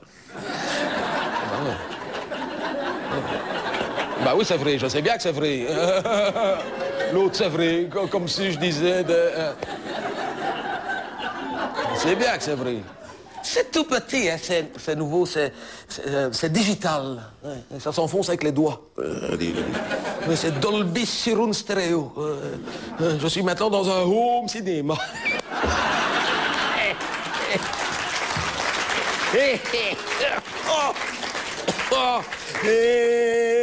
Gaillard. Mais je vous dis, c'est à cause de ma mutuelle. Ils ne pouvaient pas me rembourser tout de suite. C'est comme pour mes lunettes. Mes lunettes, il n'y a pas longtemps que j'ai mes nouvelles. Moi, j'avais gardé mes premières lunettes que j'avais eues en 46. Oh. Qu'est-ce qu'il y a? Et alors? J'ai du soin de mes affaires, hein? Oh. Qui veut aller loin, ménage ses montures. Mais c'était des vieilles lunettes que j'avais eues en 46 à la Croix-Rouge. Oui, quand j'étais rentré d'Allemagne, parce que j'avais été prisonnier de guerre. Et quand on rentrait d'Allemagne, on avait des tickets à la Croix-Rouge, on pouvait aller chercher ce qu'on voulait. J'avais pris des lunettes. Ben, c'était des solides, hein, c'était en fer forgé. Oui, c'était fait sur mesure à l'époque. Hein. Quand on avait besoin de lunettes, on n'allait pas à l'opticien, on allait au maréchal Ferrand. Hein. Par contre, je ne vous dis pas le poids. 3,6 kg. Plus les verres, 3,8 kg. Il y en a que 8 dixièmes de chaque côté. Moi, j'avais 1,9 kg à chaque œil. C'est pour ça que vous ne m'avez jamais vu avec. Je ne les mettais que pour la lecture. Hein. Ah oui, parce que dès que je les mettais, impossible de relever la tête. Pour lire le haut de mon journal, j'étais obligé de mettre une boîte d'allumettes en dessous de mon manteau, tellement qu'elles étaient lourdes. Et les verres! Oh, oh, oh, oh! Les verres qu'il y avait là-dessus! Des culs de bouteille, hein. Enfin, on dit des culs de bouteille, mais moi, c'était vraiment des culs de bouteille. Oh, j'avais des loupes. Ah oui, parce qu'à ce moment-là, les verres, c'était pas des incassables comme maintenant. On posait 2 fois ses lunettes, les verres étaient cassés tout de suite, fallait les remplacer, mais moi, j'avais pas les moyens. Donc, comme j'étais assez bricoleur, je recoupais à chaque fois à l'atelier 2 culs de Jupiler, comme ça que je me trouve. Ça fait loupe, hein. Ça me donnait un genre, hein. J'étais le seul à avoir des lunettes de lecture de soleil. Les femmes aimaient bien, hein, dans ces années-là. Ah oui, parce qu'il y avait que les aviateurs américains qui avaient des lunettes fumées, hein. Mais moi, quand je mettais mes culs de Jupiler...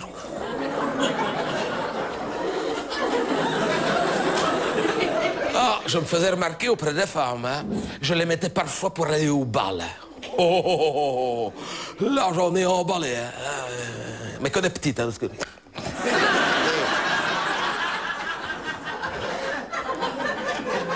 Je me souviens, un soir, j'en avais invité une petite à danser, j'avais mis mes culs de Jupiler comme ça, et je dansais avec, hein.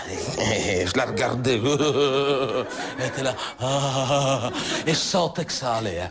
Enfin, je sentais que ça allait aller, tu vois ce que je veux dire, hein.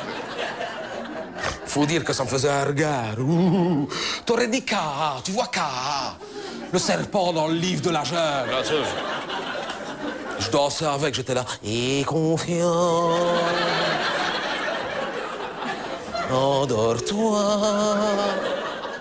Et c'est là qu'elle me dit, Amédée, quand je danse comme ça avec vous et que je vous regarde au travers de vos lunettes, qu'elle me dit, savez-vous ce que je lis dans vos yeux? Je dis non, vas-y. Prière de rapporter les vidanges.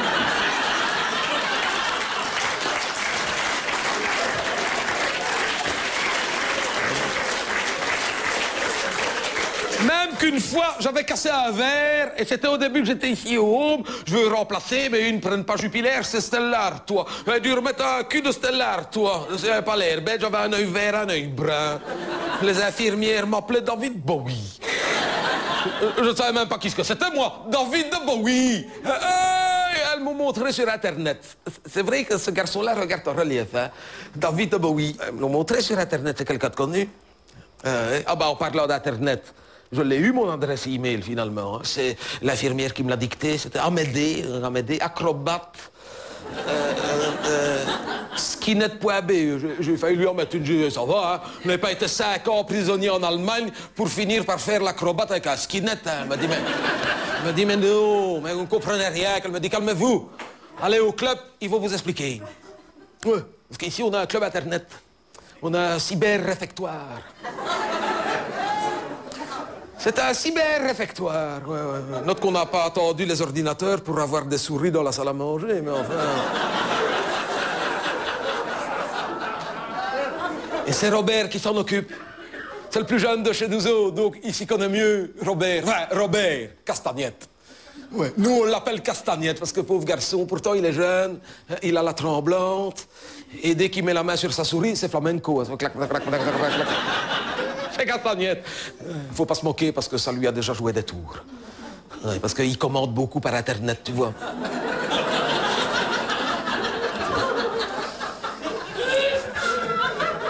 Attends, je vais raconter, attends. Et il n'y a pas longtemps, il avait une mauvaise faim, il se relève vers 10h30, 11h, il se dit, tiens, j'irais bien me commander une pizza par Internet. Il descend au club, il rallume un ordinateur. Il dit, ben, je vais commander une pizza. Ouais, une. 111 qu'il en a eu.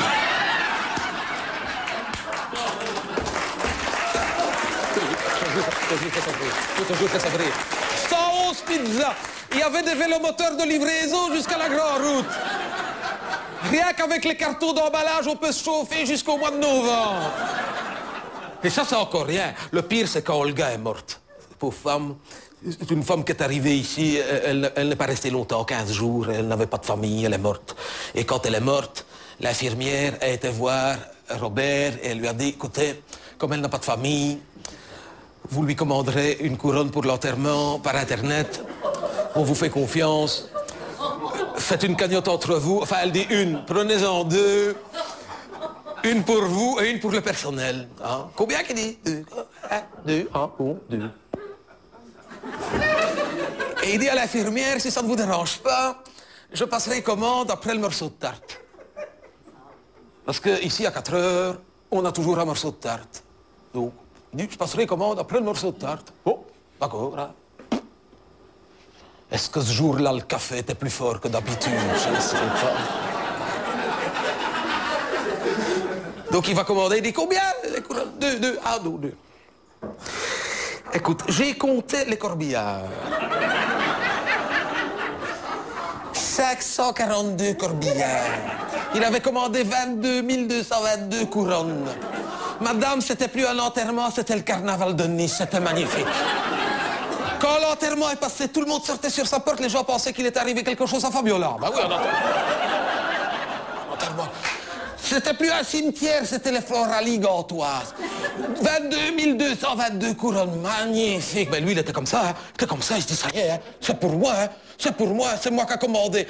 C'est moi qui va payer, hein. On va me saisir ma pension jusqu'à ma 5e génération. Je dis, calme-toi, hein. Calme-toi. On va trouver une solution, hein. Et c'est encore moi qui a trouvé. Heureusement que j'ai eu cette idée-là. Je dis, attends, Olga vient de mourir, hein. Toutes ses affaires sont encore dans sa chambre. Ne dis rien à personne. On est monté dans sa chambre à Olga, on était dans son sac. On a pris sa carte Mr. Cash. On est descendu au club, on a tapé ses numéros. C'est elle qui a payé, hein. Bah, on dit après tout.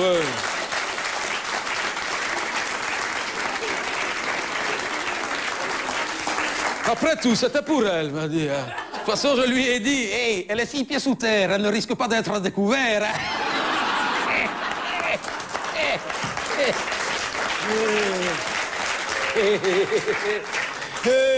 Gaillard.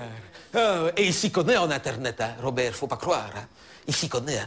Le soir, comme je suis son camarade, hein, le soir, quand tout le monde est couché, il ne dit rien à personne, il vient me chercher, on redescend au club, on rallume un ordinateur et on va sur des sites. La fois passée, il avait tapé www.infirmière.com. On a vu ces affaires. Oh, c'est là qu'on a vu qu'ici, on avait les fêtes catalogues. Hein. Oh. Quand on voit ce qui existe et quand on voit ce qu'on a, il y a de quoi changer de mutuelle. Hein. Des infirmiers, madame, comme vous, hein, aussi bien. Oh, en plus, j'avais mis mes lunettes en relief. Robert a dû couper le courant, j'avais coincé ma langue dans l'imprimante.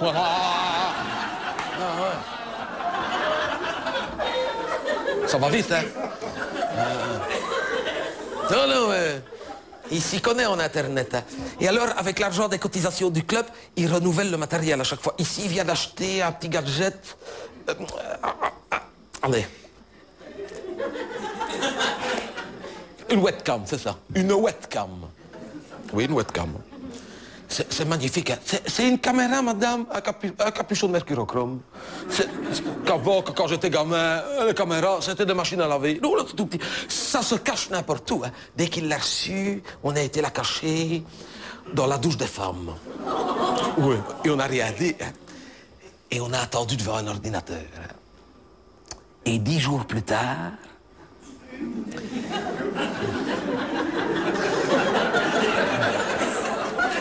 Il y en a une qui a fini par aller prendre sa douche. C'est pas facile tous les jours, vous savez, ici. Et on n'a rien vu. Mais là, on n'a rien vu parce qu'on n'avait pas pensé qu'avec l'eau chaude, tout de suite, il y aurait de la vapeur, donc ça fait de la buée. Donc on voyait, mais c'était flou. Tu sais. On aurait dit Jurassic Park par David Hamilton. Tu vois. Enfin...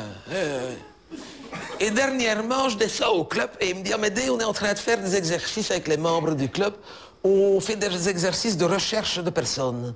C'est-à-dire, avec les réseaux sociaux, je ne sais pas tout ce qu'ils me racontent, de Facebook et de tout ça. On recherche les gens. Est-ce qu'il n'y a pas des camarades à toi que tu n'as plus de nouvelles, que tu voudrais trouver juste? Il y a trop longtemps. Tu ne retrouveras plus personne. Justement, c'est le but de l'exercice. Si tu me tentes, que je lui dis... Si, je lui dis, il y a des camarades, j'y pense souvent. Parfois, j'en rêve même la nuit. Plus que j'avance en âge, plus que je rêve de quand j'étais gamin. Allez, me demander pourquoi, je ne sais pas. Je lui dis, j'aimerais bien avoir des nouvelles de mes camarades quand j'étais à l'école primaire. Donc, il y a longtemps, ça remonte 1926, 27 par là. Ah, je ne sais pas ce qu'ils sont devenus. Il dit, on va essayer, il me faudrait des noms. Donc je lui ai donné les noms, ça je les ai là, ça y a pas de problème. Donc je lui ai dit Paul Goval, Jacques Frappard, Philippe Sautois, Didier Créviau, Jean-Pierre Dupont. Il a tout écrit, tout noté. École des garçons, hein, parce qu'à ce moment-là, c'était au Roi Albert. C'était au Roi Albert, école des garçons, il n'avait pas les filles. Ça, dommage. Bon, on s'est rattrapé après. Il a fait, j'envoie. Il n'a rien vu partir, mais il a dit, j'envoie. Oh, moi, c'est le président, je fais confiance. Hein. Il n'a même pas mis de timbre, enfin... Et 15 jours après, je lui ai demandé alors. Il dit, pas de réponse. Et au bout de 3 semaines, il m'appelle, il dit, écoute, je n'ai pas une bonne nouvelle. Ils sont tous morts. Ah bon? Et ouais. Tu es le dernier. Et ben voilà, on l'a bien avancé. Et je lui dis, le pire, je dis, c'est que même quand ils étaient tous vivants, j'étais déjà le dernier. Donc,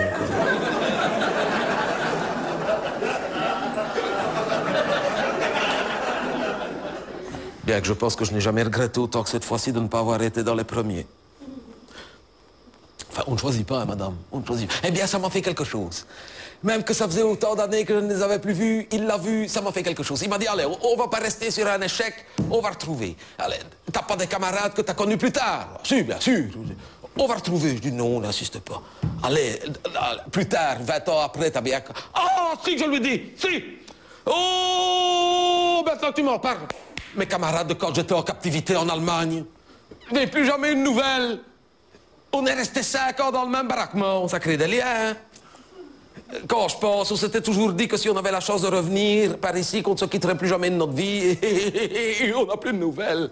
C'est normal, c'est la vie.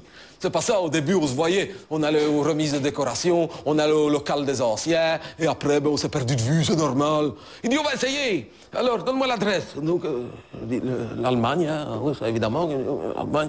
J'ai donné le nom de la ville, je me souvenais plus ou moins. Le baraquement, 5M, c'était 5M, je le vois encore, c'était écrit à la peinture, comme ça, sur le ciment, 5M. Je lui ai donné les noms que je me souvenais, il a fait, j'envoie. 2 jours après, on avait une réponse. Internet, hein? 2 jours après, on avait une réponse. Mais en allemand. Ouais. Donc, il m'appelle pour lire sur l'écran. Mais moi, en allemand, madame. Je ne comprends pas. Hein? Donc, je lui ai demandé de me l'imprimer. Et j'ai demandé à l'infirmière si elle ne pouvait pas me traduire, parce que je me suis dit qu'avec un caractère comme le sien, elle devait sûrement parler la langue.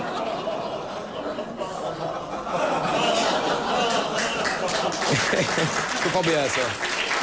Ça, c'est pas bien, ça. Et de juste. Comme de juste. Et c'est comme ça que j'ai appris que de cette époque-là, on n'était plus que 2 survivants. Moi, évidemment, et le surveillant de notre baraquement, Gunther. C'était un Allemand, il s'appelait Gunther, je le vois encore. Oh, il était grand, ça. Toujours bien habillé. Quand il ouvrait la porte du baraquement, sans prévenir, il ouvrait comme ça. On le voyait dans l'encadrement de la porte, grand, avec des cheveux blonds, mais presque blancs, c'est coupé tout court. Enfin, un Allemand, quoi. Hein. Tu vois ce que c'est qu'un Allemand? Ah ben, un Allemand. Et dans sa lettre, il disait qu'il se souvenait bien de moi, qu'il était content d'avoir de mes nouvelles, que c'était une bonne idée d'avoir pris contact. Il me demandait si j'avais encore des contacts avec les autres, si j'étais en bonne santé. Oh, il était content. Et à la fin, il me demandait même l'autorisation de venir me voir. Oh. Je sais pas, venir me voir, parce que la première fois, ça ne s'était quand même pas bien passé. Enfin, je lui ai fait répondre qu'il y a. Le lendemain, il était là. Ah, il n'a pas attendu, hein. Le lendemain, il était là. Il était venu en train du fin fond de l'Allemagne en une journée. Parce que moi aussi, la dernière fois, ça avait été en train, mais c'était loin d'être un TGV.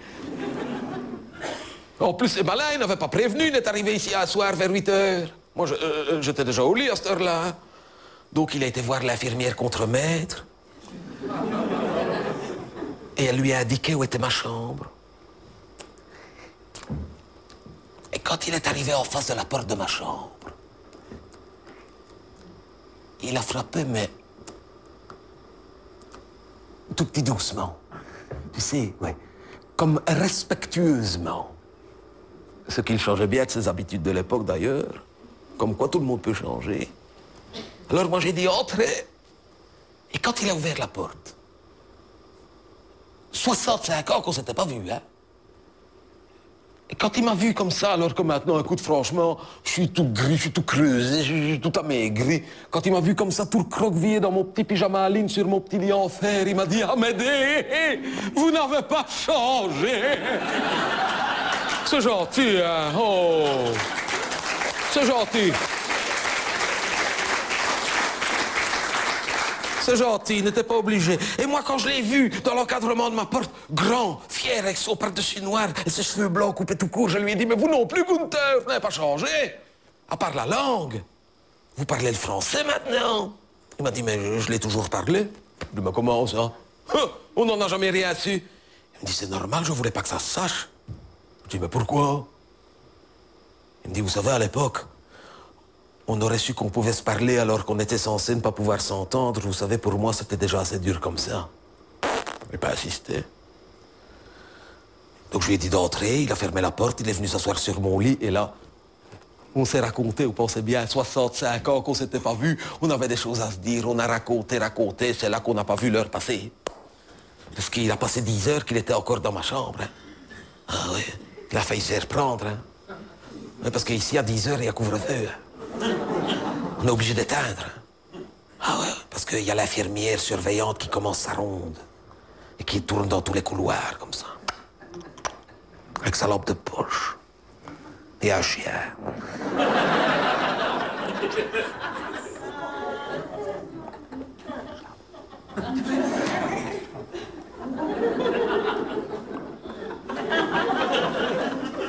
heures, on a éteint. On a continué à parler, mais tout doucement, comme ça, en surveillant sous la porte. Et dès qu'on voyait la lueur de la lampe de poche passer sous la porte, oh, panique. Oh, donc, moi, je me cachais sous ma couverture, comme ça, et lui en dessous de mon lit, comme ça. Et on attendait que l'infirmière surveillante passe. Et c'est là qu'il me dit, hé, Amédée, ça vous rappelle le bon vieux temps, hein? Je dis, parlez pour vous, on voit bien que vous n'étiez pas du même côté, hein? Et c'est là que je lui ai demandé pourquoi il était venu me voir.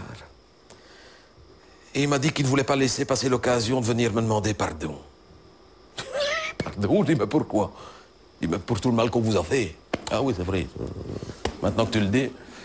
Enfin, c'est peut-être un peu tard quand même. Je lui ai dit, sans tout allemand qu'il était, je lui ai dit. Enfin, c'est fait que je lui ai dit. Comme disait ma maman, on ne peut plus mettre sa main en face. C'est fait. Il me dit, vous ne m'en voulez pas? Je dis, bah, je vous ai quand même voulu un moment, mais là, ça va. Vous êtes pardonné. M'en voulez pas? Ben non. Et puis que je lui dis, sans les Allemands, on n'aurait jamais eu la grande vadrouille. De quoi? Ben c'est vrai. Sans les Allemands, pas de grande vadrouille. Il me dit quoi? La grande vadrouille. Il ne connaissait pas, monsieur. J'ai été surpris. Apparemment, c'était jamais sorti en Allemagne. Allez savoir pourquoi. Non. Je dis, vous ne connaissez pas la grande vadrouille? Je dis, ah, Gunther, ça ne va pas. Donc j'ai rallumé en faisant bien attention que l'infirmière ne passe pas à ce moment-là. Et j'étais dans le tiroir de ma garde-robe parce que c'est là que je range tous les cadeaux d'anniversaire, de Noël, de Sainte-Barbe que les infirmières me font. Et de temps en temps, elles m'offrent une cassette d'un film que j'aime bien. Et elles savaient bien pour la grande vadrouille. Donc elles m'avaient offert la grande vadrouille en cassette. Mais je n'ai jamais eu de magnétoscope, donc c'est encore dans le plastique. Donc je lui ai donné la grande vadrouille, la 7e compagnie, au clair de lune, tout ça. Le jour le plus... non. Le jour le plus long, je l'avais, mais je n'ai pas osé. Je me suis dit que ça n'allait peut-être pas le faire rire autant que les autres, donc non. Le jour le plus long, je me suis dit, c'est délicat, donc le jour le plus long, j'ai gardé la cassette sur ma table de nuit, je ne lui ai même pas montré. Il a pris les cassettes et il était content, il m'a dit, je vais y aller. Je dis, comment ça? Où est-ce que vous allez y aller? Ben, il dit, je dois y aller parce que je dois prendre mon train à 5 h du matin. Je dis, oui, mais il est 4 h, là. Hein? Il dit, alors? Ben, vous ne sortirez jamais d'ici, hein? C'est fermé, c'est un home, on ne s'évade pas ici. Hein. Alors, je l'ai aidé à s'évader. Moi, quand je vous parle, j'ai fait s'évader en allemand, si on m'avait dit ça. Je l'ai fait sortir par la petite porte de la cave à mazout. Si, il ne la ferme jamais parce que comme le livreur vient trop tôt le matin, il laisse toujours la porte ouverte. Elle est ouverte toute l'année, il n'y a que moi qui le sais. Je connais le home comme ma poche. Je l'ai fait sortir par la porte de la cave à mazout. On est sorti de ma chambre en rasant les murs. Parce qu'on était comme ça, on se dit, si on tombe sur l'infirmière surveillante avec la lampe de poche, c'est son chien.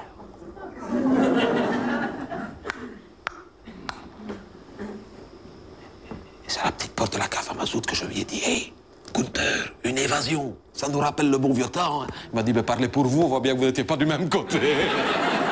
Et on a ri. On a ri. Si on m'avait dit à ce moment-là qu'un jour que j'arriverais à rire avec Gunther, je ne l'aurais jamais cru, eh bien, je n'ai pas honte de le dire, on a ri. Et c'est là que je lui ai dit merci. Et il a eu l'air surpris. Il m'a dit merci, mais pourquoi? Je dis merci, voilà. Merci, après tout, à cette époque-là, de nous avoir laissés en vie, moi et mes camarades. Parce que je lui ai dit, quelque chose que je n'aurais pas supporté, c'est de savoir que j'allais mourir enfermé.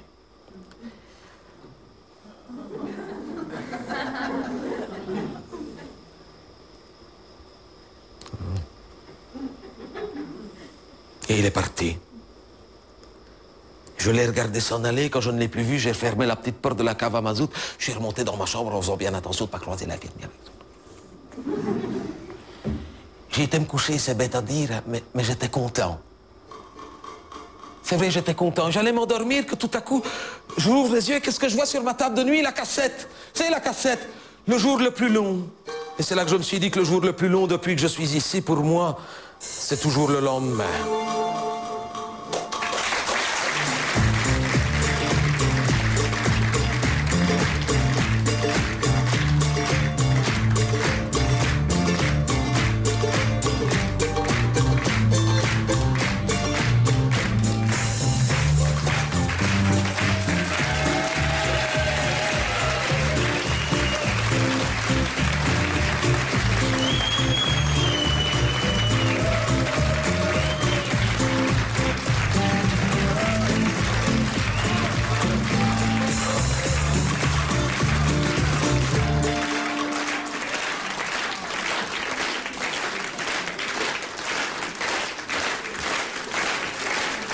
pas compté et que tu arrives à te payer une maison, t'en es tout à fait fier comme